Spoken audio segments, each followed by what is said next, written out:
Сәлеметсіздер ме, студенттер?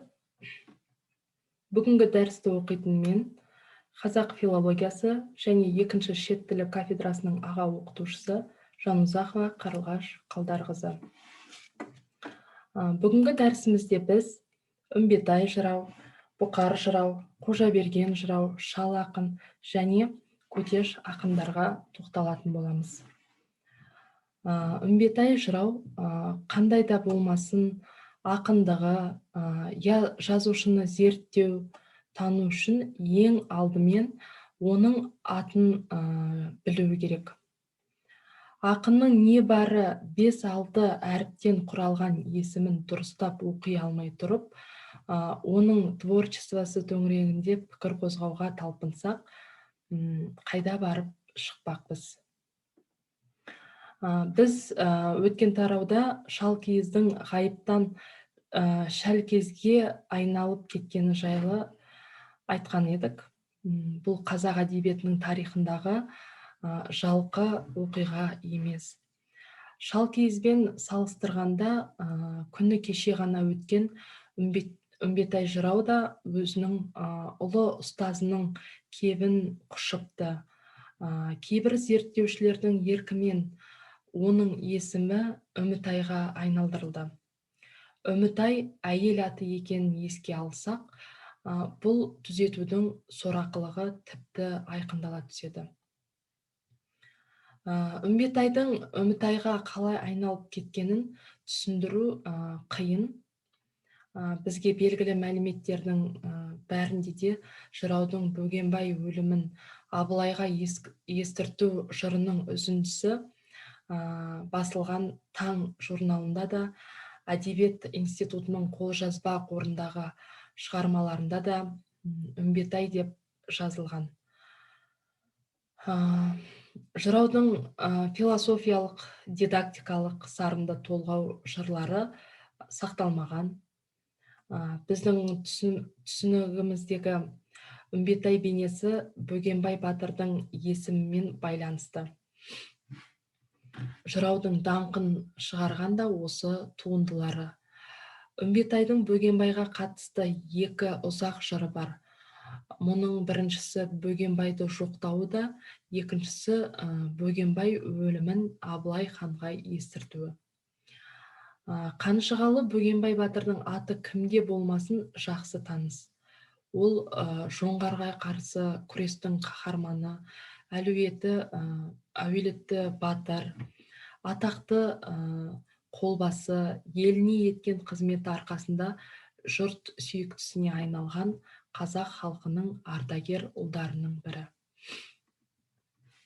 Үмбетай даңқы әкесі Алатаудай Ақша батырдан асып, Болат туған Бөгенбайдың өшпес образын жасады. Баянауыл, Қызылтау, Абыралы, Шыңғыстау, Қозы маңырақ, Қой маңырақ, арасы толған көп қалмақ. Қалмақты қуып қашырдың, қара ертістен өткізіп, Алтай тауға асырдың, ақ шәулеге қос тігіп. Ауыр қол жинап алдырдың, қалмаққа ойран салдырдың.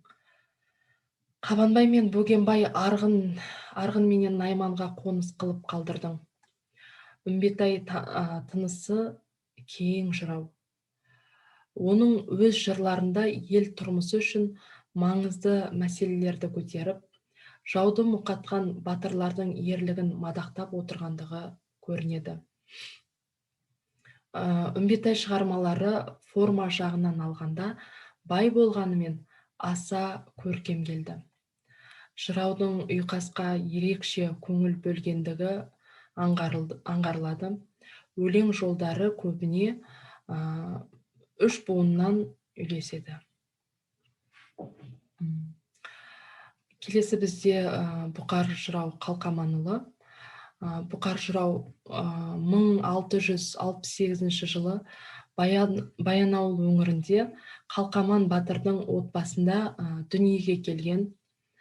Сүйегі Баянауыл өңіріндегі сулы, нулы, табиғаты ерекше сұлу Далба тауының етегінде, яғни қазіргі әкімшілік территориялық бөлініс бойынша Қарағанды облысы Бұқар Жырау ауданының Бұқар Жырау селолық советіне қарасты Садық атты көкорай шалғынды қыстаудың маңында. Бұл жыраудың өмірін, жырауға қатысы бар тарихи оқиғаларды ел аузынан тұңғыш рет жинақтаған ғалым Машқұр Жүсіп Көпеев болған.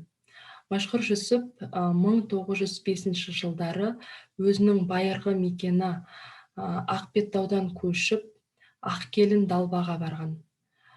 Содан кейін 3 жыл бойы Бұқар жыраудың өмірін, жырауға қатысы бар тарихи оқиғаларды, ел аузында сақталған сөздерін жинаған. Сөйтіп зерттеп бір салаға келтіріп, 1908 жылы еліне қайтқан екен. Бұқар екеңнің өз уақытында сөйлеген сөзі мұнан 100 000 есе көп шығар.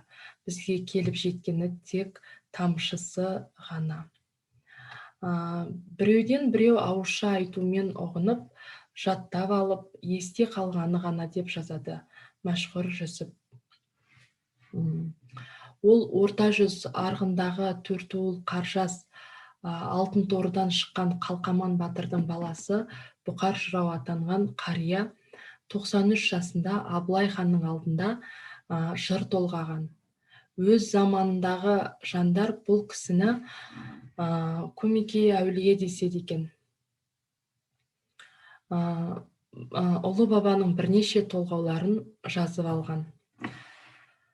Тәуке ханның тұсында Бұқар жырау белді жырау және би ретінде өзінен жасы біраз үлкен қаз дауысты Қазыбек, Төле, Әйтеке сияқты саңлақтармен жолығысады. Олармен бірге қазақтың тұңғыш құқықтық мөлшерінің жиынтығы Тәуке хан заңдары деп аталатын еңбекті жасауға қатысады. Көркем сөз өнерінің көне шеберлерін қазақ халқының жырау деп келгені мәлім. Жыраулар поэзиясының өріс алған кезеңі зерттеулер көрсетіп отырғандай 15-18 ғасырлар аралығы екендігін ғалым Мұхтар Мағауин дәлелдеген. Бұл тұстағы әдебиетіміздің дамуына жыраулардың қатысы мол болғандығын көреміз. Ауыз әдебиеті туындыларын ілкі жасаушылар да, ескі әдеби дәстүрді кейінге жалғастырушылар да шешендер мен жыраулар болған. Олар жасалған зергерлік сөз үлгілері негізінен замана, қоғам, өмір туралы ойлы, сырлы толғаулар. Ақыл өсиет түріндегі шешендік сөздер, мақал тақылеттес, тұспал, дидактикалық термелер. Сондай-ақ елді жеңіске бастаған батырлардың көзсіз ерлігін жырлаған ерлік эпосы. Ел қожаларын дәріптейтін мадақ жырлар, немесе қара қылды қақ жарған әділ қазы, я болмаса табан асты тапжылмастан сөз бастап, терең оймен жұртты ұйытқан ақыл иелерін қошемет тұтар арнаулар болып келеді. Бұқар жырау дәуір алшақтығына қарамай, жырларының әлеуметтік саяси мазмұны мен тақырыбы жағынан да, бейнелеу тәсілдері мен көркемдік құралдары жағынан да өзінен бұрынғы жыраулармен терең үндесіп отырады. Әсіресе патша үкіметінің отарлау саясатын әшкерелеу, содан елді сақтандыру, жиделі байсын сияқты құтты қонысқа көшу жайындағы қоғамдық ойлармен ол жыраулық поэзияның басында тұрған асан қайғыға егіздің сыңарындай ұқсас, рухтас дей аламыз. Бұл орайда Бұхарда асан қайғының ісін жалғастырушы шәкірті деп бағалаған Кенжебаев пікірін орынды саясат белең алған кезде, екіншіден жоңғар басқыншылары халқымызды ақтабан шұбырынды, Алқакөл сұламаға ұшыратқан тұсты тұста Абылай ханның Асан жұмбағын шешу туралы айтқан өтінішіне қырын қарап, көзіне жас алып, бұл сөзді сен сұрамасаң керек еді, мен айтпасам керек еді деп қинала жауап беретіні бар. Осының өзі-ақ сол толғақты мәселенің жыраудың үнемі есінен кетпей, әрқашан ойында жүргенін ашық аңғартады. Соған дейін Асан қайғының ханға да, Қарашаға да жұмсақ болып келген ақ шортаны мен шөлдегі қарағайының мән жайын Бұқар жырау көсілте жырлап түгелдей шешіп береді. Халидоғлының айтуына қарағанда, Абылай хан да бұл жауапқа бекер сұраған екенмін деп қатты өкінсе керек. Бұқар жыраудың ханға жауап айтпасам атты толғауын өзінің халық тағдыры мен оның болашағын жырлаған әлеуметтік қоғамдық мәнімен де, айтар ойдың бас аяғы тұтас табиғи бірлігімен де сипаттаудағы көркемдік, бейнелеу, шеберлік тәсілдермен де өзге жырларынан жеке дара түрде аламыз. Асан қайғы жыры да, оны Бұқар жыраудың шешуі де кешегі заманда ашықтан ашық бүркемеленіп жарияланбай келді. Сондықтан бүгінгі тәуелсіздік дәуірде мұндай тарихи асыл туындыны тұтас алып қарағанымыз жөн сияқты. Бұқар жырау осы әйгілі жырын «Ханға жауап айтпасам, ханның көңілі қайтады. Қандыра жауап сөйлесем, халқым не деп айтады. Хан Абылай, қайғылы мұндай хабарды сұрамасаң нетеді. Сұраған соң айтпасам, кісілігім кетеді» деген кішігірім кіріспеден бастап, біртіндеп негізгі мәселеге қарай ойысады. Енді айтайын тыңдасаң, маған қаһар қылмасаң, қарағай судан қашып, суға біткен бір дарақ, шортан суға шыдамсыз, балықтан шыққан бір қарақ. Ойлама шортан ұшпас деп, қарағайға шықпас деп, қауіптің алдын ескерте келе, одан шығудың жолын іздейді. Отарлау саясатының қандай жымысқы жолдармен келе жатқанын жырау болжағышты қасиетімен сезіп қана қоймай, бұл жерде көп жасағандығы да, көрегендігі де аңғартылады. Күн батыстан бір дұшпан, ақырда шығар со тұстан. Өзі сары, көзі көк, бастығының аты буып. Күн шығысқа қарайды, шашын алмай тарайды. Құдайды білмес діні жоқ, жамандықта міні жоқ. Осы сынды бір кәпір, аузы басы жүн кәпір. Жаяулап келер жұртыңа, жағалы шекпен кигізіп. Балды май жағар мұртыңа, жемірлерге жем беріп. Ел қамын айтқан жақсыны, сөйлетпей ұрар ұртына. Бауыздамай ішер қаныңды, өлтірмей алар жаныңды. Қағазға жазар малыңды, есепке салар барыңды. Еліңді алар қолыңнан, әскер қылар ұлыңнан. Тексізді төрге шығарып, басыңа ол күн туғанда, теңдік тимес құлыңнан. Бұл айтқан сөз Абылай, болмай қалмас артыңнан, естісең мына қартыңнан. Бұқар жыраудың ақындық қуаты мен дарын күшін айқын танытатын келесі бір жыры «Әлемді түгел көрсете» деп аталады. Мұнда ол адам баласы өмірінің сыр сипаты мен қызық қуанышының шексіздігін, аспанға шар құрып, ай мен жұлдызды аралаған арман үмітінің жарқындығын шебер бейнелейді. Осы ерекшеліктерімен бұл жырды тұрмыстың әр алуан қуаныш қызығын шалқыта, асқақ жырлайтын оптимистік гимн деуге де болар еді. Бас аяғы 15 жолдан ғана тұратын бұл толғауды өзара астасқан мазмұны мен құрылымы жағынан да дараланады дер едік. Осы жайт толғау жанрының бұқар жырау тұсында ғана бір сатыға көтеріліп, толса кемелдене түскенін де айқын аңғартады. Әлемді түгел көрсе де, алтын үйге кірсе де, аспанда жұлдыз аралап, ай нұрын ұстап мінсе де, қызыққа тоймас адамзат, әлемді түгел білсе де, қызығын қолмен бөлсе де, қызықты күні қарындап, қисынсыз күйге түссе де, өмірге тоймас адамзат, жақындап ажал тұрса да, жанына қылыш ұрса да, қалжырап көңілі қарайып. Қарауытып көзі тұрса да, үмітін қоймас адамзат.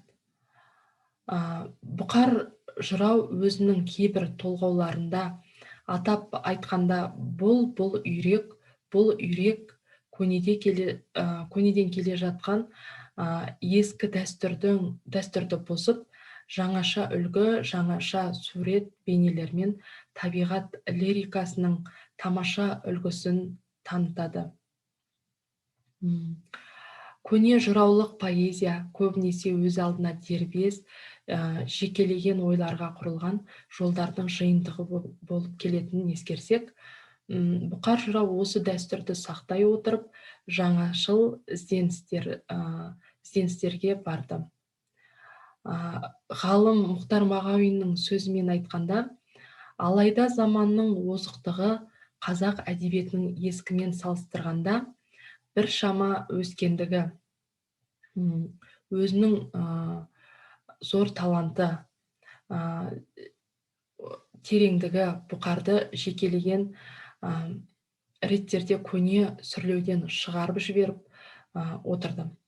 Бұқар санасыз түрде кейін Абай қазақтық еткен европалық поэзия үлгілеріне жақын барады.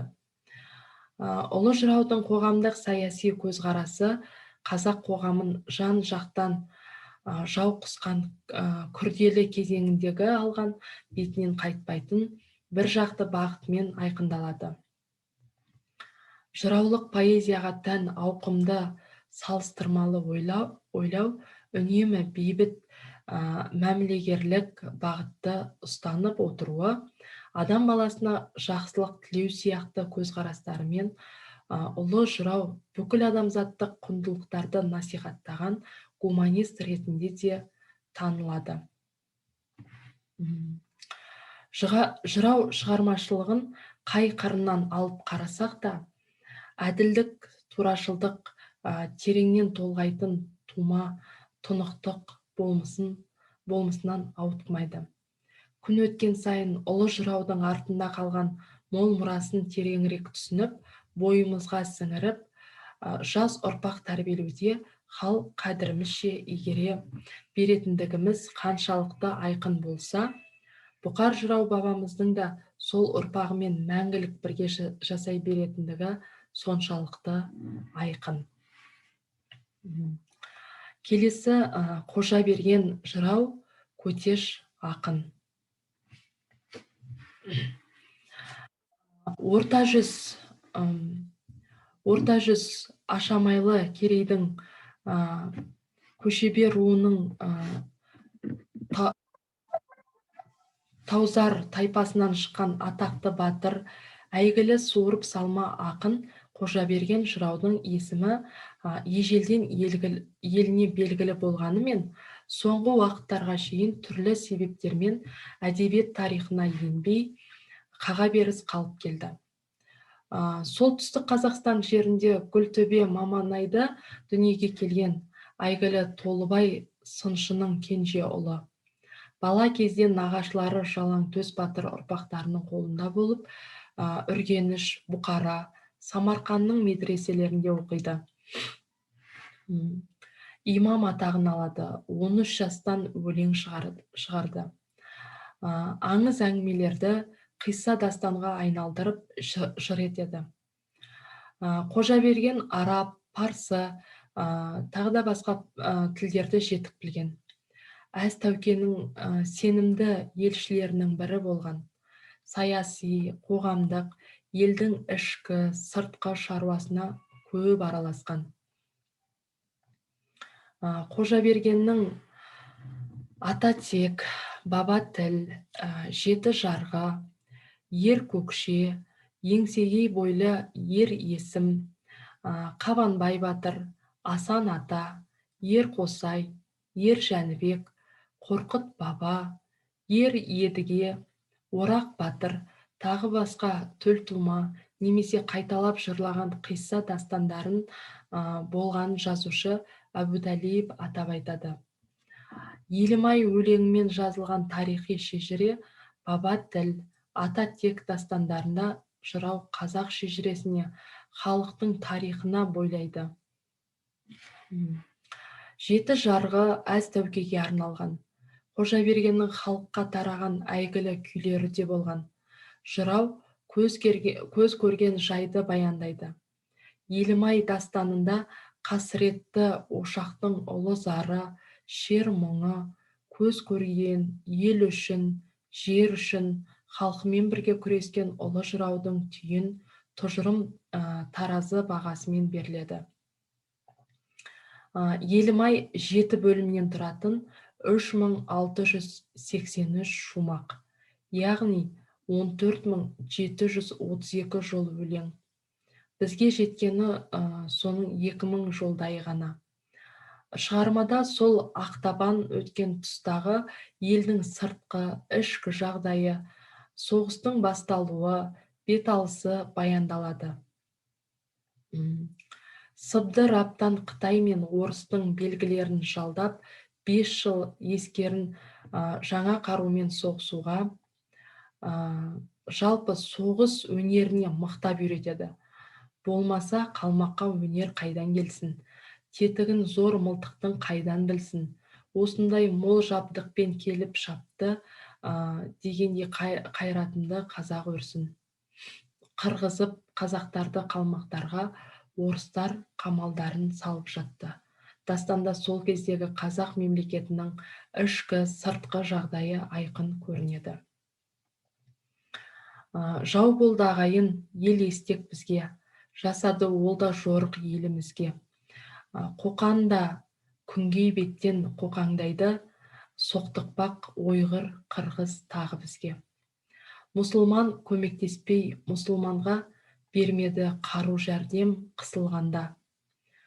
Түрікпен қоқан, хиуа, бұхар жау боп, жат болды өзбек, тәжік дін исламға. Түрікпендер де қырғи қабақ, жыраудың айтуында қазақтар бұқар жаққа елші жібереді. Тарту алған соң ол жақ сәл тынышталады. Шығармада сол тұстағы қазақтың белгілі адамдарының атақты батырлары мен би шешендерінің әйгілі жыраулары мен хандары мен аты аталады. Мәселен, Әз Тәуке, Әнет биге, Қазыбекке, Әйтекеге, Малайсары биге, Ақсуат биге, Дат палуанға, Бөгенбай, Жайнақ, Ақпанбет, Байғазы батырларға, Кіші жүз ханы Әбілқайырға арналған көп шумақ бар. Елімай негізгі бөлігі қара өлең үлгісімен келген дастан. Шығармада Қожабергеннің ақындық қуатын айғақтап жатқан әсерлі шумақтар, өзіндік қолданыстар аз емес. Бастарын Қаратаудың мұнар жапқан, сылдырап сырдың суы сылаң қаққан, атаңа нәлет ит қалмақ, құмалақтай қорғасын. Қазақта қанатты тіркеске айналып кеткен Абылай аспас асу деген бар ғой. Қожаберген жырау, жалаңтөс аспас асудан кәпір қалмақ асқан күн. Дастанның қайсы бір тұсы эпостық жыр үлгісімен кетер тұстары бар. Шығармада тарихи жер суаттары да молынан ұшырасады. Қаратау, Сыр, Сарыарқа, Еділ, Жайық, Сарысу, Оралтау, Есіл, сонымен қатар Ақтабандағы соғыс барысы, шыққан жаңағы шығын, кім қатысты, соғыс қалай жүрді, егжей-тегжейлі айтылады. Көтеш ақын Павлодар облысының территориясында туып өскен, сүйегі арғынның арғы ішіндегі сүйіндіктен тарайтын 80 ауылынан шыққан үлкен дарын иесі. Болашақ ақын бала кезінен ақ атағы шығып, ауызға іліне бастайды. Оның алғаш көзге түсуі Абылай хан алдында. Көтеш өлеңдерін жиыстырған Мәшһүр Жүсіптің айтуынша, бірде Абылай құныкер болып, қарашылармен арасында үлкен дау шығады. Сонда ешкімге белгісіз бала жігіт Көтеш сөзге көлденеңінен араласып, өз руы атынан ханнан өлген кісісі үшін құн төлеуді, ал тұтқында отырған адамын босатуды талап етеді. Абылай, ботақанды сен өлтірдің, есіл ер жазығы жоқ, неге өлтірдің? Хан басың қарашыңмен даулы болып, үстіне ақ орданың қол келтірдің. Абылай күйіп кетті салған қалаң, мейрамға не еді сенің жапқан жалаң? Жаңайды дәл бүгін күн босатпасаң, болады ертең жесір қатын балаң. Арғыннан тараған 5 мейрамнан ру намысын жоқтап, 3000-дай адам атқа қонған екен. Абылай ұрысуға шыдамайды. Өлген кісінің құнын, оған қоса көп айып төлейді. Көтештің өмір сүрген дәуірін анықтауға себі тиерлік осы оқиғаның қай жылдары болғанын дөп басып айта қою қиын. Сөз жоқ, айтылмаш дау Абылайдың ресми түрде 3 алашқа әмірші деп жарияланып, билігі де әскери қуаты да күшейген кезден көп бұрын шыққан. Мәшһүр Жүсіп баяндаған оқиғадағы бізге қажетті тағы да бір дерек бұл кезде қаз дауысты Қазыбектің жоқтығы. Ханға қарсы аттанғандарды бастаушы оның ұлы Бекболат би болады. Ал Қазыбектің 1760 жылдар шамасында 97 жасында дүниеден көшкені белгілі. Яғни айтылмыш оқиға 60 жылдарда болғандығы аңғарылады. Сонымен жоғарыдағы деректерге сүйеніп, Көтеш ақын 1745 жылдар шамасында туған деп айта аламыз. Ел аузындағы әңгімелерге қарағанда, Көтеш 73 жасында дүние салыпты. Енді бір деректерде басқа сан айтылады, бірақ олардан да ақынның қартайыңқыраған кезінде өлгендігі көрінеді. Халық жадында Көтеш жайында сақталған әңгімелердің бір алуаны оның қазасы төңірегінде. Көтеш өлең айтып ел аралап жүрген кезінде жапан түзде 4 ұрыға кез болады.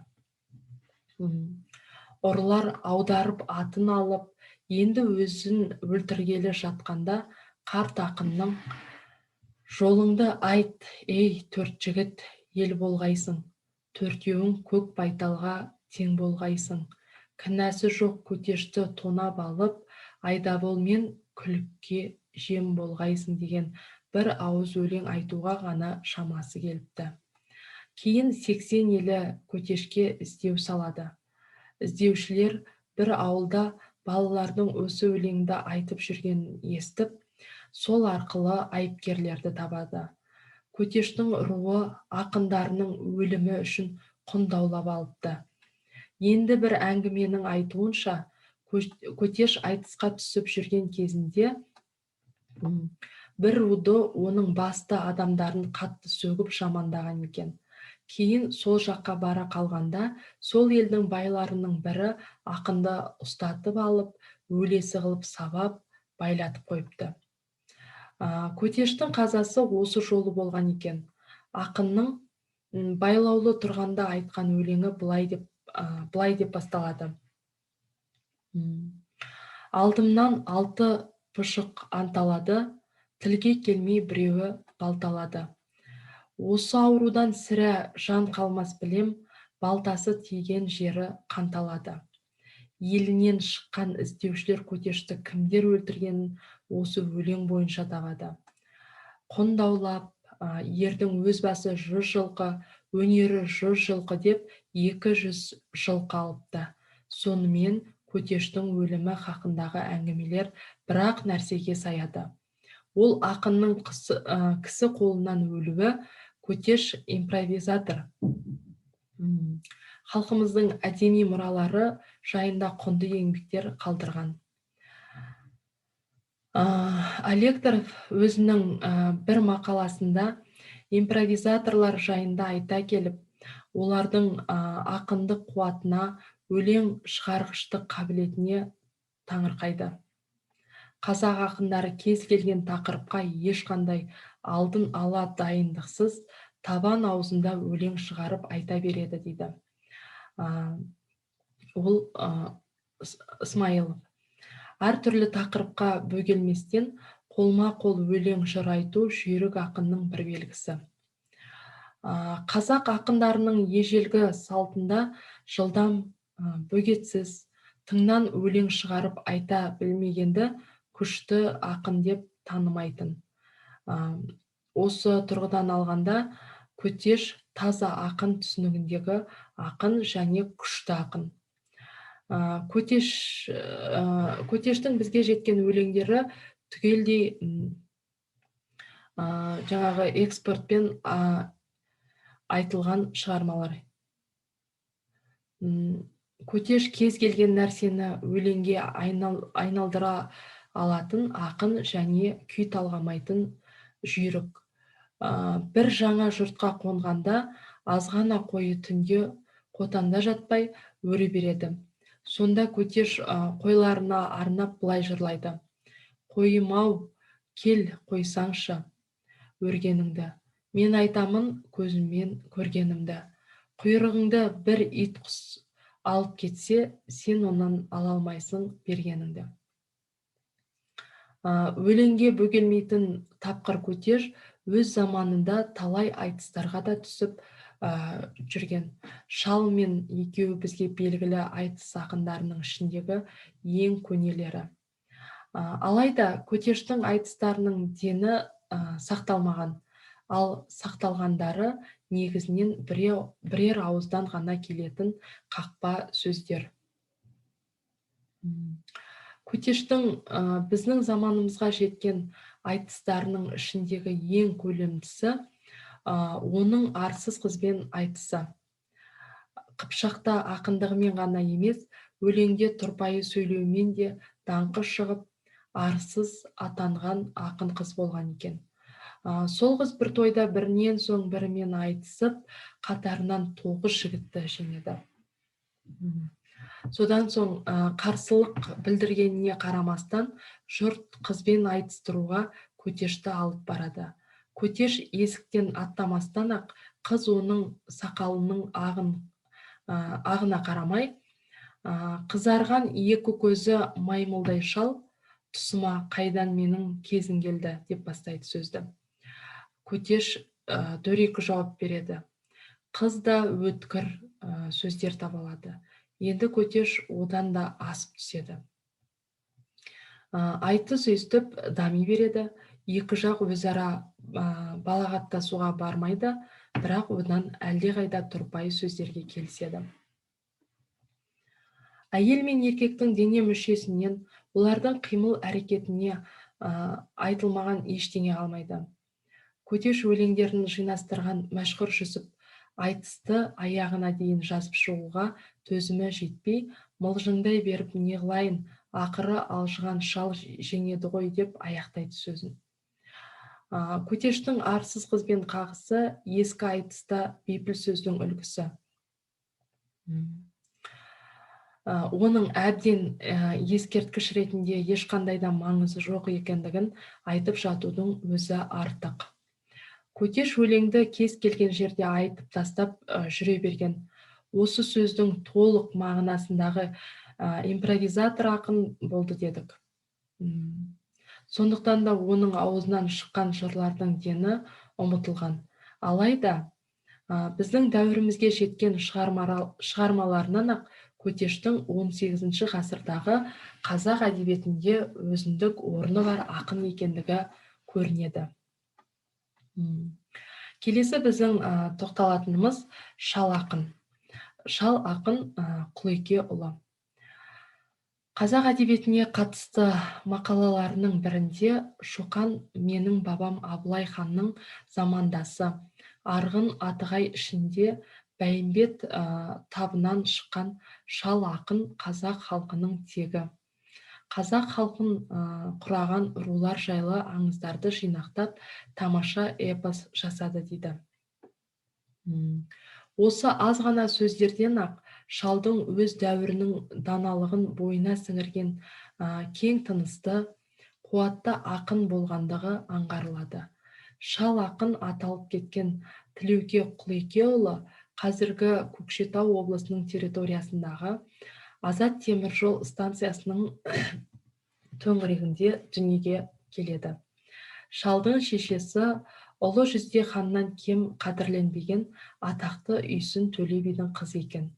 Ал әкесі Құлеке сырт жауларға қарсы күресте көзге түскен сол замандағы атақты батырлардың бірі болған. Құлеке мен оның бірге туған ағасы Тілекенің ерлігі жайындағы әңгімелер ел арасында күні бүгінге дейін айтылады. Бұлардың кейбірі Қазақ СССР ғылым академиясының орталық кітапханасының қолжазбалар қорына тапсырылғанда көрінеді. Құлеке жайында нақты тарихи деректер де сақталған. Ол 1742 жылы Орта жүз, Кіші жүздің ханы сұлтандары белді батыр билермен бірге Россия қол астына қарайтындығы туралы ант береді. Бұдан соңғы уақыттарда Құлеке батыр орыс үкіметімен жақсы қатынастарда болады. Абылай атынан әлденеше рет елшілікке барады. Орыс үкіметінің ресми документтерінде оның есімі жиі кездеседі. Бұлардан Құлеке батырды өз заманында аса ықпалды адам болғандығы көрінеді. Мәселен, сыртқы істер коллегиясының Орынбор губернаторы Давыдовқа 1760 жылы 18 июльде берген жарлығында Құлеке батырдың қазақ ішінде аса атақты, беделді адам екендігі айтылып, онымен жақсы қатынаста тұру керектігі, лайықты сый көрсетілу қажеттіліктігі ескертіледі. Шал дүниеге келген кез Ақтабан шұбырындыдан соң ежелгі қоныстарынан босқан қазақ руларының әлгі орныға алмай, сапырылыса көшіп жатқан дәуір еді. Болашақ ақын ес біліп, ер жетіп қалған шағында Бәйімбет, Құдайберді тайпалары Есіл бойына қоныс аударады. Бұл жерді мекендеген естектермен соғыста Құлекенің ағасы Тілеке батыр қаза табады. Алайда осындан соң көшіп келген қазақтар өздерінің басшысы Құлеке батырдың қайраты арқасында Есілден естектерді ығыстырып шығарады. Сонымен біз Шал ақын, яғни Тілеуке Құлекеұлы 1748 жылы туып, 1819 жылы өлген деп санаймыз. Ақынның туған жері жоғарыда айттық туған жерін. Қазіргі Көкшетау облысындағы Азат теміржол станциясының төңірегі, ес білгеннен соңғы өмірі өткен жер қазіргі солтүстік Қазақстан облысының Сергеев ауданының территориясы. Қариялардың айтуынша, шалдың сүйегі Сергеевка селосының қасындағы Аютас деген төбенің қарсысында. Есілдің оң жақ қабағындағы көп бейіттің ішінде. Бірақ ешкім де ақынның қабірін дәп басып көрсете алмайды. 1964 жылы солтүстік Қазақстан облысында болған кезімізде Сергеев ауданы Заря совхозында тұратын 70 жастағы Жантілеуов Қошан ақсақал бізге шал атына қатысты мәліметтермен бірге ақынның ғылымға белгісіз көптеген өлеңдерін айтып берді. Қошан Құлекенің 5-ші ұлы, шалдың інісі Қазақбайдың ұрпағы екен. Өзі кедей болса да, тіленшіленіп, мал үшін жағын жалдап, тілін безеу шалға жат. Жаратқан барша жанды пәруәрдігер, өзімдей пәнделерға панда қылма.